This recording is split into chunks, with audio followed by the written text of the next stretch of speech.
Shalom दोस्तों, परमेश्वर का बड़ा धन्यवाद करते हैं आज के दिन के लिए। आपने बहुत बार गीतों में सुना होगा कि कैसे किसी को फर्श से उठाकर परमेश्वर अर्श पर बिठा देता है। जी हाँ, एक ऐसी ही स्टोरी मैं आपके सामने लेकर आया हूं, एक बड़ी ही अद्भुत गवाही। आज एक ऐसी शख्सियत से आपकी मुलाकात कराने जा रहे हैं जिन परमेश्वर ने उनको ऐसा बढ़ाया, और स्टोरी जो है इनकी बहुत ही रोमांचक है कि किस प्रकार से एक छोटे से घर से परमेश्वर ने एक बड़ा एम्पायर उनको दिया। सो मेरे साथ मिलकर स्वागत कीजिए मिस्टर आइजक भट्टी का। सो भट्टी साहब, आपका बहुत बहुत स्वागत है हमारे चैनल के ऊपर, और बहुत थैंकफुल हैं हम कि आपने हमें समय दिया। सो सबसे पहले तो हम आपकी पर्सनल लाइफ के विषय में जानना चाहते हैं कि कैसे एक छोटे से घर से निकलकर एक बड़े एम्पायर को खड़ा करने की ये जर्नी कैसी थी आपकी? ऐसा था कि हमारे फादर साहब जो थे वो तो पापा तो बहुत गरीब थे ओके। और एज ए सिक्योरिटी गार्ड काम करते थे। हम लोगों को यहाँ अमेरिकन ब्रिटिश ने पाला है। उन्होंने हमारे की स्कूलिंग कराई, free schooling, free education, free सब कुछ कराया। हम लोग चर्च कंपाउंड अम्बाला सिटी में ही रहते हैं। तो अंग्रेज़ लोग थे, अंग्रेज़ लोग ही इवन हमें शाम को ट्यूशन भी वही पढ़ाते थे। तो हम लोग उन लोगों के सिखाए हुए लोग हैं। और उसके बाद में फिर हम लोग बढ़ते रहे। हम पाँच बहन भाई थे, 2 भाई 3 बहनें। तो सब पढ़ते रहे। पढ़ने के बाद हम लोगों ने काफ़ी, परिवार ने तरक्की करी। तो उसमें से मैं दिल्ली चला गया, और दिल्ली जाके मैंने एक मैन पावर कंपनी के अंदर डायनामिक सेल्स सर्विस होती थी, वहाँ हम लोग एक सब एजेंट के थ्रू काम करते थे। यानी एक छोटे एजेंट, मेन एजेंट नहीं, छोटे एजेंट के थ्रू काम करते थे। ओके। तो वहाँ हमने महीने का 40,000 50,000 ऐसा खाना पैसा कमाना शुरू कर लिया। तो जब इतना पैसा हमारे को मिलने लग गया, हम बड़े खुश हुए। तो ये कौन से सन की बात है ये 80s में? 1980 की। 1980 में। सो 1980 में you were able to earn 50,000 rupees per month. More than this. More than this? More than this. Wow, that's amazing. तो ऐसे पैसा आने लग गया, तो हमारे फिर ज़रूरतें भी बढ़ गई। पहले हम सिंगल रूम में रहते थे वहाँ किराए पे, फिर हमने डबल रूम ले लिया। उसके बाद में हम वहीं उन्हीं के पास कई साल तक हमने काम किया। बहुत अच्छी लोग थे, मेजर खोसला उनका नाम था। बहुत अच्छे लोग थे और बड़े लीगलाइज काम करते थे। तो उनके पास ही हम लोग रहे हैं। उनसे सीखने के बाद फिर 1981-80 में गवर्नमेंट ने लाइसेंस इशू कर दिए गए। जो भी मैन पावर काम करते हैं उनको लाइसेंस मैंडेटरी है, लाइसेंस बनाओ अपने अपने। ओके। तो उसमें हमने भी अप्लाई कर दिया। तो मैं अल मिसाल के नाम से मुझे भी लाइसेंस मिला। तो मैंने फिर अपना ऑफिस खोल लिया अलग से। अलग से करने के बाद फिर मैं पहली बार ओमान में गया, मस्कत में जाके बिजनेस करने लग गया। फिर बीच में लड़ाई लग गई इराक ईरान की। इसने बहुत ज़्यादा प्रॉब्लम क्रिएट कर दी। इसकी वजह से हमारा जो मैन पावर बिजनेस था वो बहुत डल हो गया, बहुत नीचे आ गया। उसके बाद ये लड़ाई बंद हुई है, 90 के करीब लड़ाई बंद हुई है ये। उसके बाद में ये बिज़नेस एकदम बूम हुआ। तो अभी 40 साल से हम लोग कुवैत में रह रहे हैं। कुवैत के अंदर हमारा मैन पावर इंपोर्टिंग ऑफिस है। हम लोग कुवैत से वीज़ा भेजते हैं इंडियन एजेंसीज़ को या लोगों को डायरेक्ट भी। तो ये लोग फिर यहाँ से अपनी फॉर्मेलिटी क्लियर करके लीगल वे में लीगल परमिट लेके कुवैत में आ जाते हैं। तो अब तक कितने लोगों को आप मतलब वहाँ 1.25 लाख के करीब तो मुझे दिमागी याद है कि हमने डाले हैं। 1.25 लाख? हाँ, मोर देन इवन 1.25 लाख भी हो सकते हैं। इतने तो हमारी नॉलेज में है कि हम लोगों ने वर्क परमिट इशू किए हैं जो लोग वहाँ आए हैं हमारे पास कुवैत से। तो इस दौरान मतलब आपने क्या, आपका रुझाव रहा है कि क्रिश्चियन लोगों को हेल्प की जाए, क्रिश्चियन लोगों को भी आपने? हमारे दिमाग में ये बात आती थी, हमारे दिमाग में बात आती थी। कुछ पंजाब से कुछ लड़के, 2-4 क्रिश्चियन लड़कों के पासपोर्ट आते थे हमारे पास। तो फिर हमने पता करा ये किस एरिए के हैं। तो पता चला जी ये गुरदासपुर एरिए के हैं। तो फिर हमने गुरदासपुर में एक सोर्स रेडी किया, और वो भी क्रिश्चियन लड़का था। उसका नाम था लाडी सोहता। वो आज भी हाँ लीगल काम कर रहा है, लाइसेंस भी है उसके पास गवर्नमेंट ऑफ इंडिया का। ओके। तो उसको हमने खड़ा किया। फिर उसके थ्रू हमने कोई 1,000-1,500 क्रिश्चियन तो मैं ले ही गया हूँ जो मेरी नॉलेज में है। लाडी सोहता के? हाँ, लाडी सोहता के थ्रू गुरदासपुर एरिया से। ओके। तो कंस्ट्रक्शन फील्ड में है, ड्राइवर फील्ड में, ऑपरेटर फील्ड में है, mainly construction, labour, carpenter, mason, ऐसे कंस्ट्रक्शन वर्कर मेनली ज़्यादा है।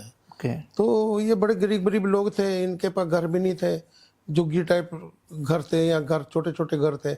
आज इन्होंने पैसा कमाया, आपने अपने घर बना लिए, अच्छे अच्छे घर बना लिए, बहन भाइयों की शादियां कर दी, बच्चों को पढ़ा लिया, मतलब बहुत कुछ लोगों ने तरक्की करी ऐसे। तो क्या एक्चुअल में गल्फ कंट्री में इतना पैसा है कि यहाँ पर जो लोग वहां पर जाते हैं, मतलब मोस्टली लोगों को देखा जाता है कि they have like all American dream होता है या इंग्लैंड जाना, बड़ी कंट्रीज में जाना चाहते हैं, उनके कंपैरेटिव क्या कुवैत में या गल्फ कंट्रीज में ऐसा सिस्टम है? देखिए, दो किस्म के लोग होते हैं। एक लोग तो होते हैं जो दौलत वाले हैं, जी। जो पैसा लगा के अमेरिका, कनाडा, ऑस्ट्रेलिया, इंग्लैंड इन कंट्रियों में जा सकते हैं।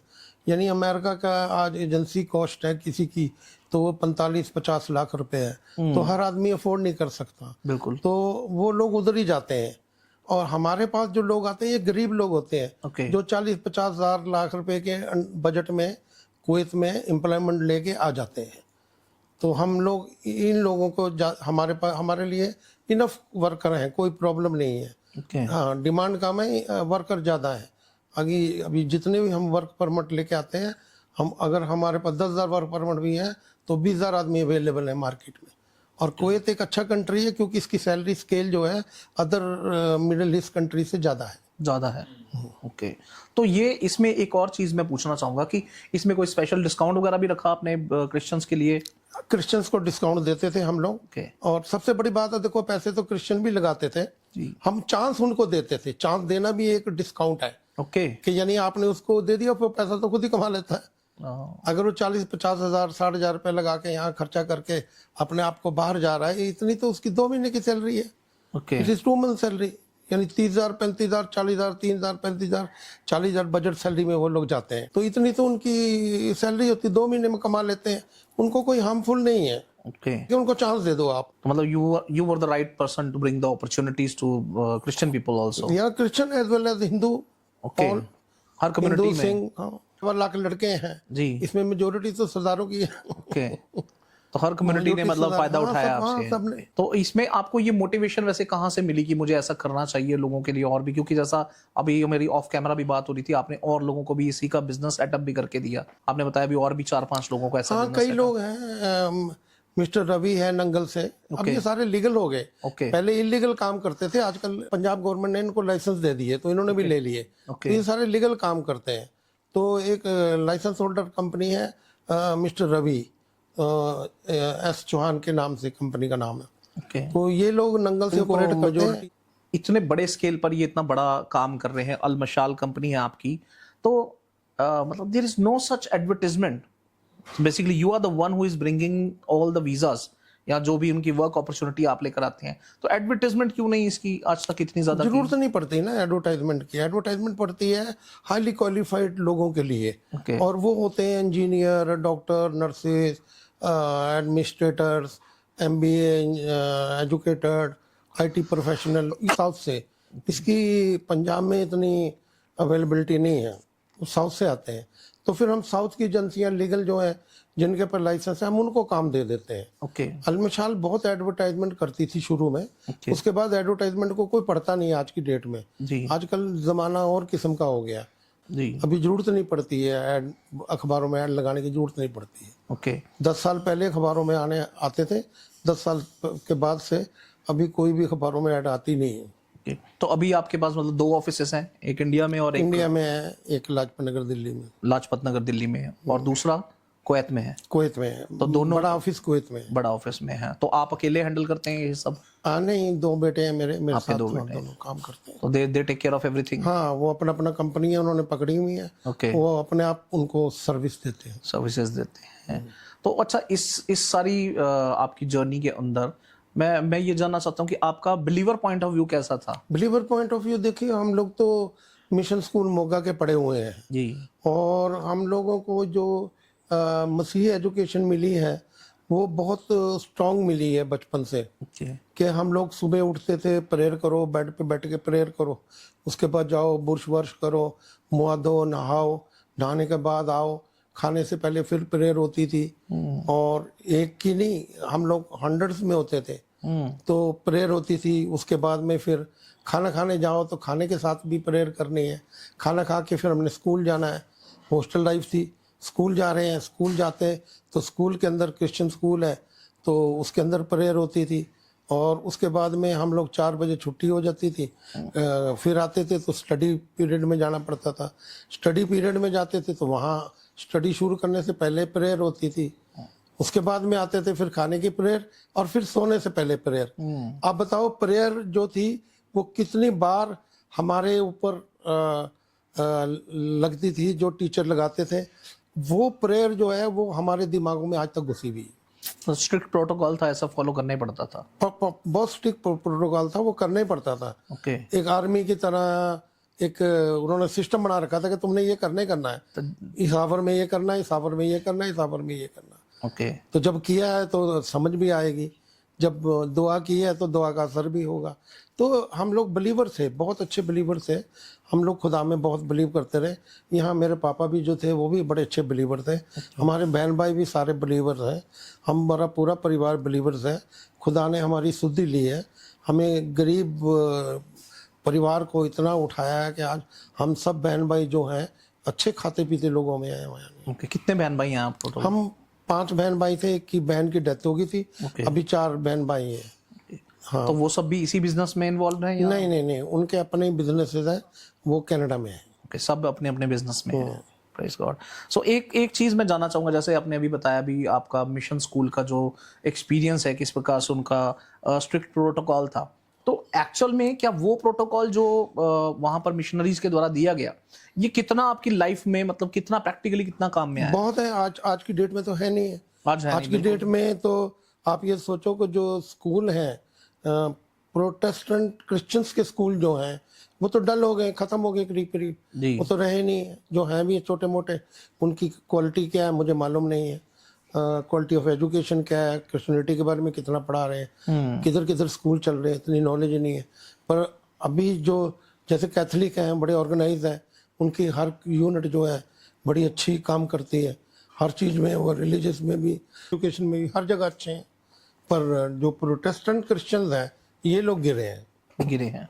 तो मतलब आप क्या सोचते हैं कि उस शिक्षा ने आपको मजबूती से फायदा दिया है यहाँ इस मुकाम तक पहुंचने के लिए? हाँ? So, आज कितनी रिक्वायरमेंट है उस चीज की? रिक्वायरमेंट है मतलब, तो क्या हमारे जो इंस्टीट्यूशंस हैं उनको वो प्रैक्टिसेस जो भी रोक दी गई हैं, कितना लगता है कि उस चीज को? तो बुरी बात है, रुकनी नहीं चाहिए थी ना, ये नहीं रुकनी चाहिए हाँ, थी। ये बुरी बात है।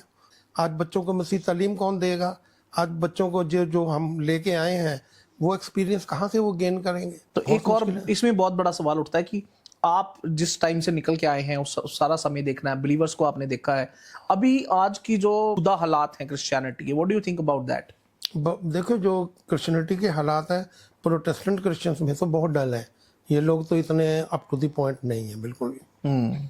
चर्च चलते हैं, फॉर्मेलिटियाँ होती हैं, रोजे रखे जाते हैं, फॉर्मेलिटियाँ होती हैं, सब काम चल रहा है, बट वो बात नहीं है जो होनी चाहिए।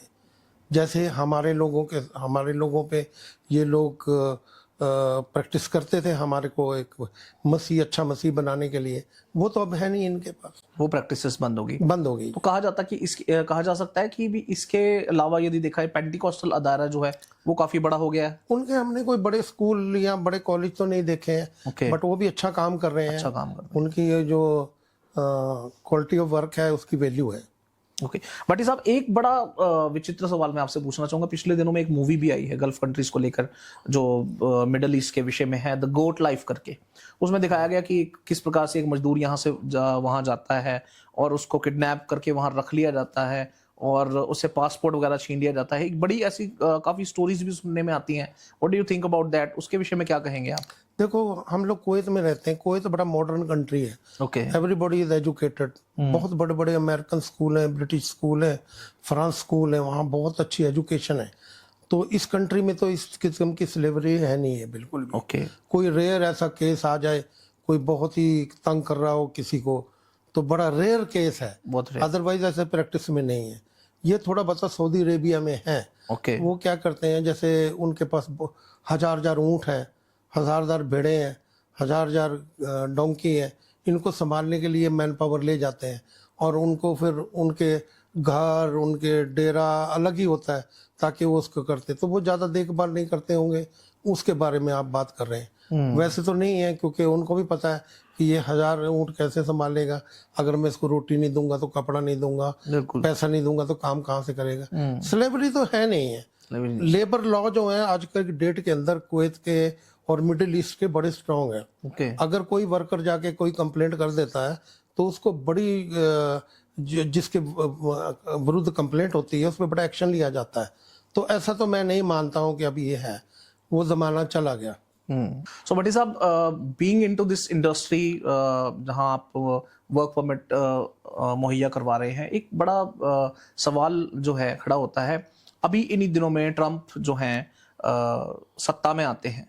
सत्ता में आने के बाद एक बड़ा ही हार्श डिसीजन उन्होंने लिया कि किस प्रकार से जो यूएस में इलीगल इमिग्रेंट्स हैं उन सबको उन्होंने भेजना शुरू कर दिया।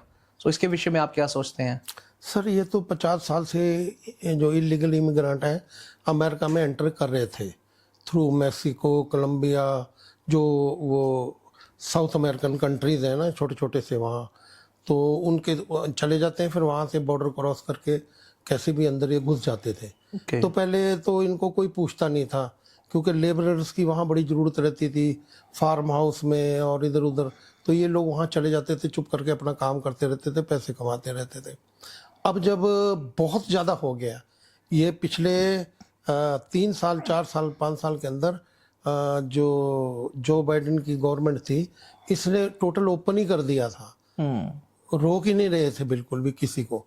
तो उसके अंदर क्या हो गया कि 10 लाख से ज़्यादा इंडियन जो हैं वो वहाँ घुस गए, और 10 लाख से ज़्यादा इंडियन एंट्री कर जाना अमेरिका में छोटी मोटी बात नहीं, आप उनको संभाल नहीं सकते हो। और वो सारे इलीगल घुसे।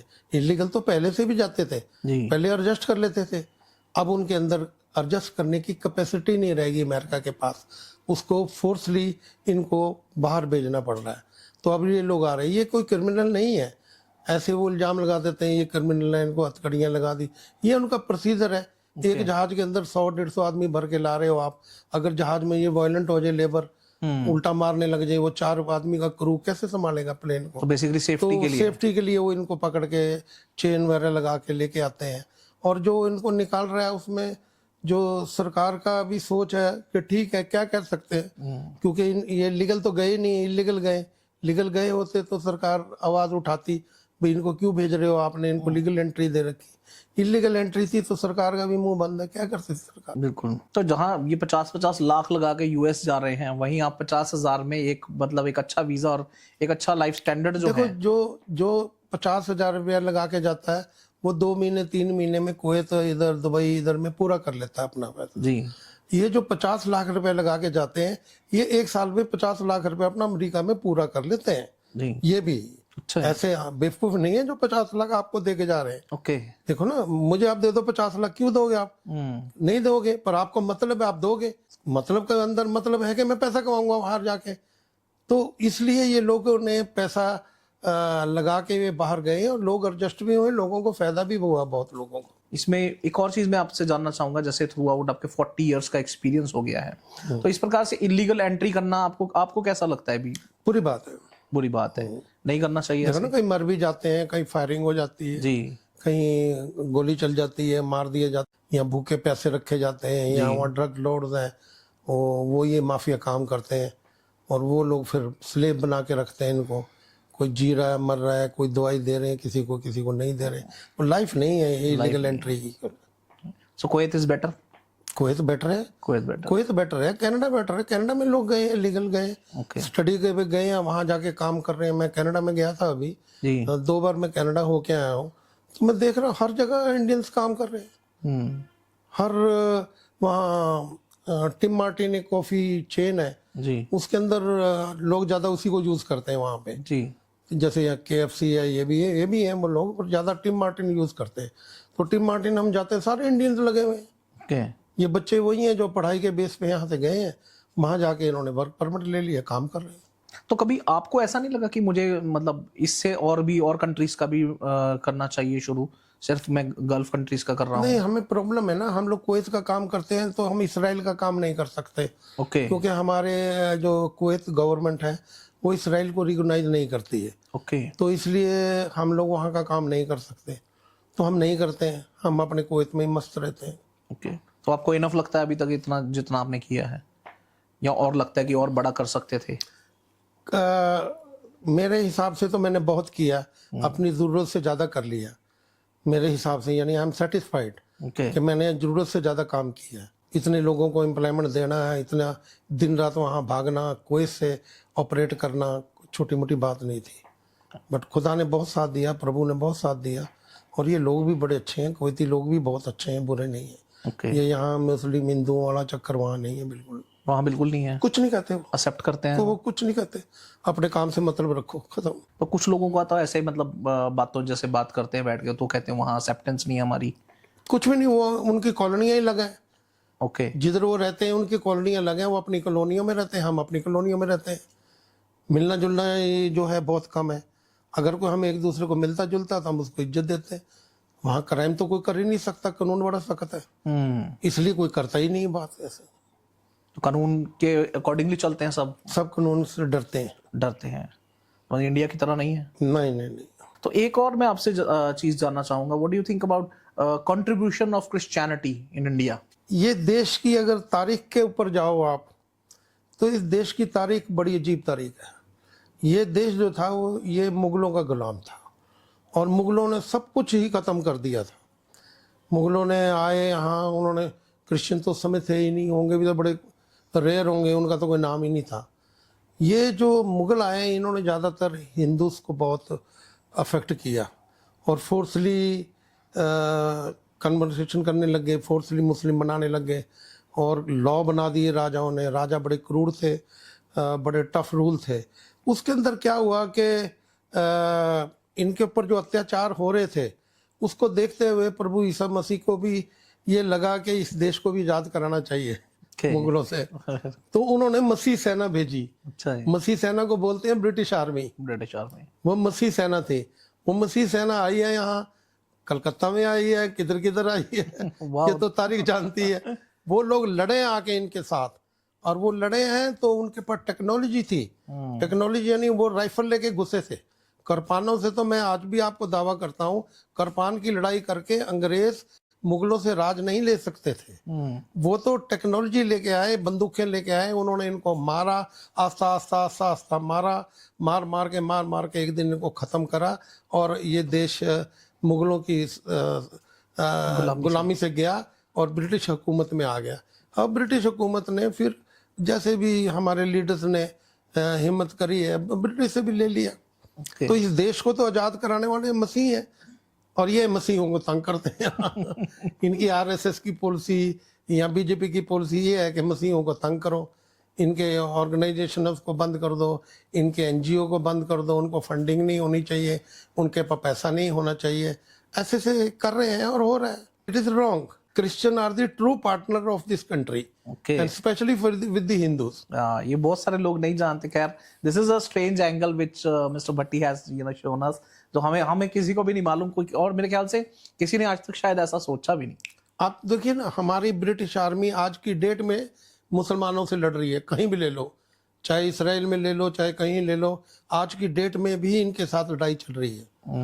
इराक कितना ब्यूटीफुल कंट्री था इराक में जी। सारा इन्होंने टेररिज्म ने रून कर दिया, तो वहाँ कौन लड़े जाके? अमेरिकन्स, ब्रिटिश अमेरिकन्स, ये फौजें गई, ये लड़ी जाके। सीरिया के अंदर कौन लड़े जाके? ISIL से कौन लड़ा? ये जाके लड़े। हर जगह तो लड़ रहे हैं। तो हम तो क्रिश्चियन तो हिंदुओं के पार्टनर हैं, क्योंकि हम लोग जो क्रिश्चियनिटी आर्मी है ये इस्लाम के विरुद्ध लड़ती, तो हम क्यों दुश्मन हो गए हिंदुओं के, और ये क्यों क्रिश्चियनों को तंग करते हैं? नहीं करना चाहिए, नहीं करना। हमारे से तो जो टेक्नोलॉजी आज मिलती है, जितनी टेक्नोलॉजी इंडिया के अंदर है वो क्रिश्चियनिटी की दी हुई है।